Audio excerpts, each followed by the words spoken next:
Volta a falar sobre a batalha, o conflito estabelecido entre governo Lula e o Congresso Nacional, mais especificamente a Câmara dos Deputados, porque o governo oficializou hoje, ingressou com uma ação no Supremo Tribunal Federal para tentar reverter a derrota do decreto que aumentou o IOF no Congresso.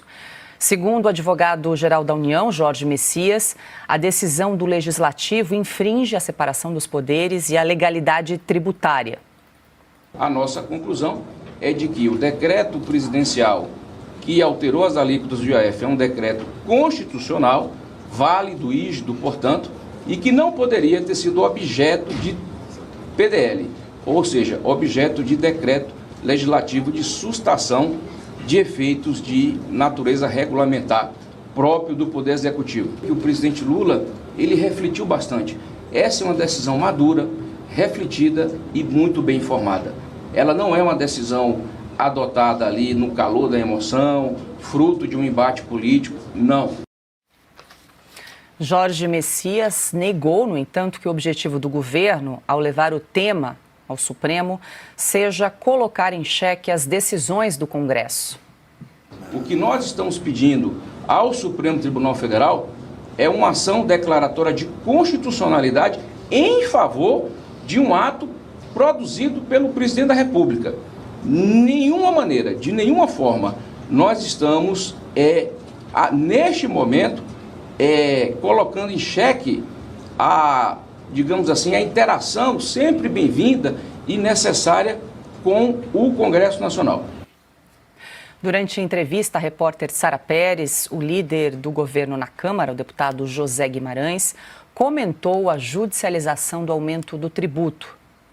O senhor disse que, para o senhor, pelo que sentiu, é uma questão superada. Mas é um pouco prévio para se dizer isso, considerando que assim, a casa está esvaziada, tem poucos parlamentares.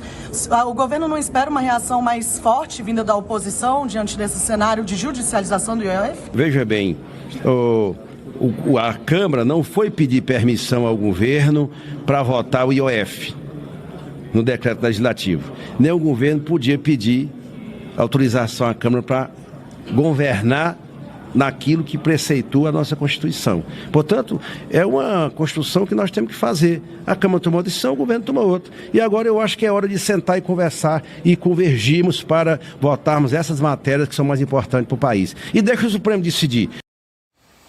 Claro que vou recorrer a Silvio Navarro, porque o clima esquentou em Brasília. Silvio, desde a semana passada o governo analisava, estava estudando se levava o tema ao Supremo. Vale lembrar que o PSOL já levou esse tema ao Supremo Tribunal Federal com uma ação direta de inconstitucionalidade, mas o governo ainda analisava ali no bastidor e hoje, então, foi formalizada.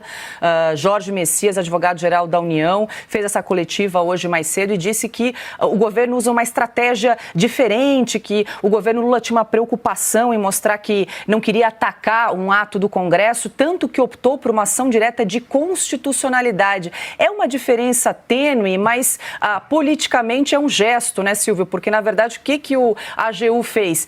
Quer levar o tema ao Supremo e fazer a seguinte pergunta: o decreto do presidente Lula é constitucional?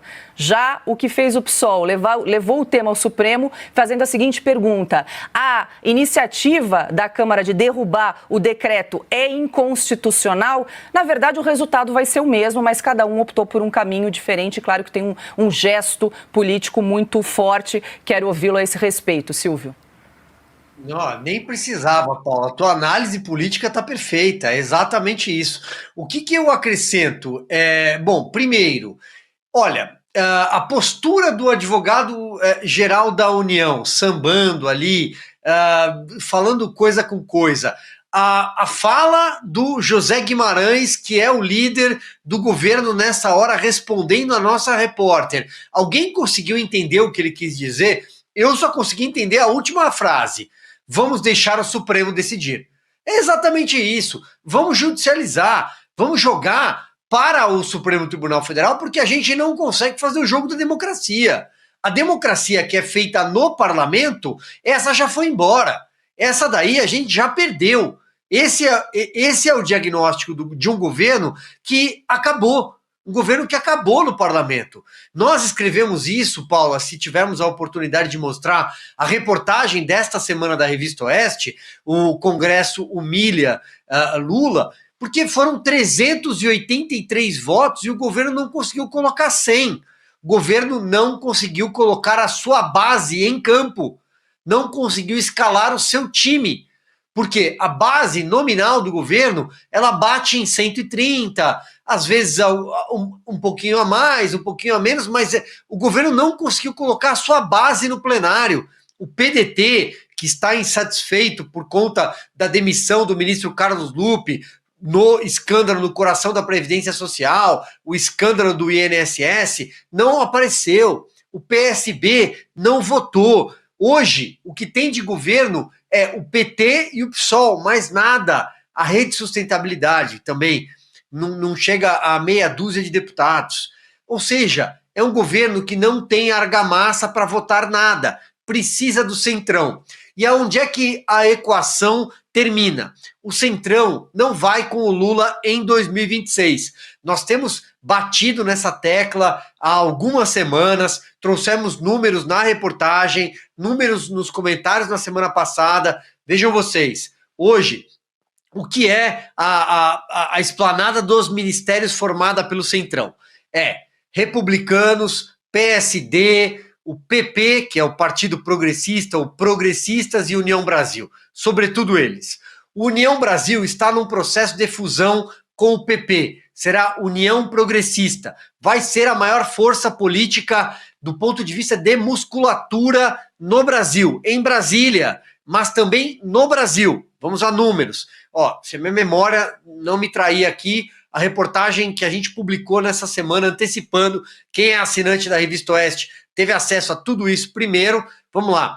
Nós estamos falando de 20% mais ou menos do Congresso Nacional. Estou fazendo uma conta rápida. 109 deputados, que é a soma da bancada do PP com a União Brasil, 14 senadores, 6 governadores, 1.400 prefeitos, 12 mil vereadores. Isso daí é a maior força política do ponto de vista de Brasília e na capilaridade, nos municípios.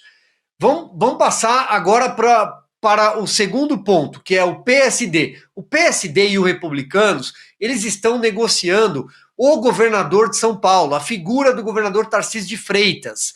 Porque se o Tarcísio for candidato à presidência, hoje ele é do Republicanos, que aliás é o partido do Mota, do Hugo Mota, presidente da Câmara.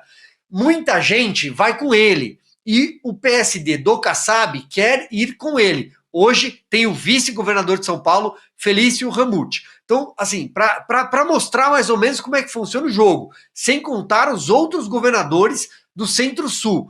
Todo esse centrão já desembarcou do governo Lula. O que ainda resta está apenas esperando abril do ano que vem ou vai sair no segundo semestre. A nossa reportagem tem declarações do vice-presidente do União Brasil, ACM Neto, que será candidato ao governo da Bahia, tem declaração do presidente do PP, Ciro Nogueira, dizendo: eu não vou com Lula, nós vamos sair antes. Então, o jogo da Câmara está jogado.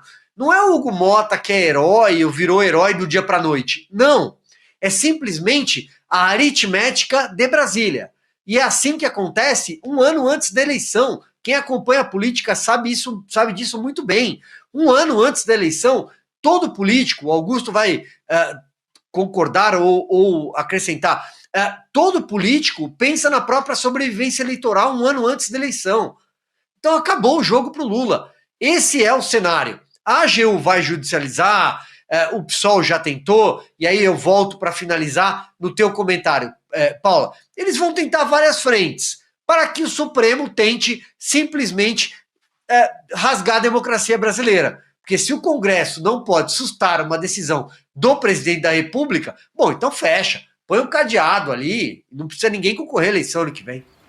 Augusto, pegando o gancho, o Silvio trouxe esse cenário político de desembarque de boa parte do centrão do governo Lula, inclusive trouxe a reportagem que nós publicamos essa semana na Revista Oeste. É sempre importante a gente fazer o link com o noticiário diário do Sem Filtro, com a nossa revista semanal, que traz aí um panorama dos assuntos mais quentes da semana. E o Silvio trouxe, e foi muito feliz no tema da reportagem, o Congresso humilha o governo, Augusto, e agora o governo quer arrastar o Supremo para essa humilhação, para essa briga, para essa derrota. Essa ação direta de constitucionalidade provavelmente vai cair nas mãos do ministro Alexandre de Moraes. A gente já comentou isso antes, porque a ação do PSOL tinha ido para o ministro Gilmar Mendes e aí ele resolveu entregar para o ministro Alexandre de Moraes por prevenção, disse que o ministro Moraes já analisava outros temas relacionados à IOF, então muito provavelmente a ação da AGU também vai parar nas mãos de Alexandre de Moraes. E como é que você avalia que vai seguir agora com essa decisão do governo de arrastar o Supremo para essa briga? Bom, ao dizer que o Supremo não é ativista, que o Judiciário não é ativista, político, o Alexandre de Moraes devia ser punido por desinformação. Ele devia se incluir no processo que ele conduz. Mais um, como não é? Isso aí é uma afronta a um poder que deveria ser independente. E está agindo com independência e provoca esse tipo de reação. Um deputado que perde, é um voto derrotado, ele vai ao Supremo. E o Supremo aceita qualquer coisa. E ainda entrega para o Alexandre de Moraes. O negócio é o seguinte, o ativismo está configurado aí. Agora, vê a turma que está agindo, né? Quer dizer, realmente, se você falar os nomes em voz alta, parece chamada no pátio do presídio. Porque você tem Boulos é o homem que está agindo.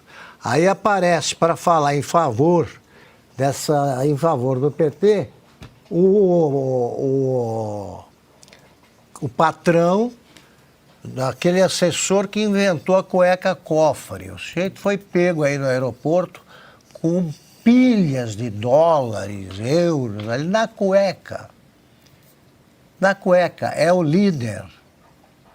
É um grande nome do PT. Essa turma aí que está acostumada a fazer política, esses já podem se aposentar como políticos. Eles sabem que a derrota imposta pela imensa maioria do Congresso na semana passada ao governo vai se repetir.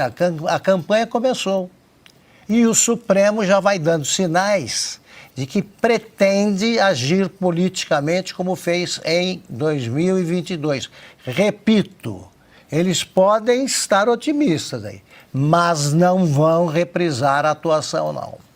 Não vão, porque a maioria é muito grande no Congresso e fora do Congresso.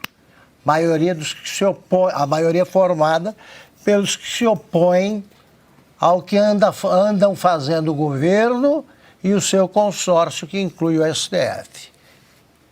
E a imprensa estatizada. Gostou da matéria? Se inscreva no canal, aperte o sininho das notificações e compartilha. Canal Informativo News vai ficando por aqui. Um forte abraço, até a próxima matéria.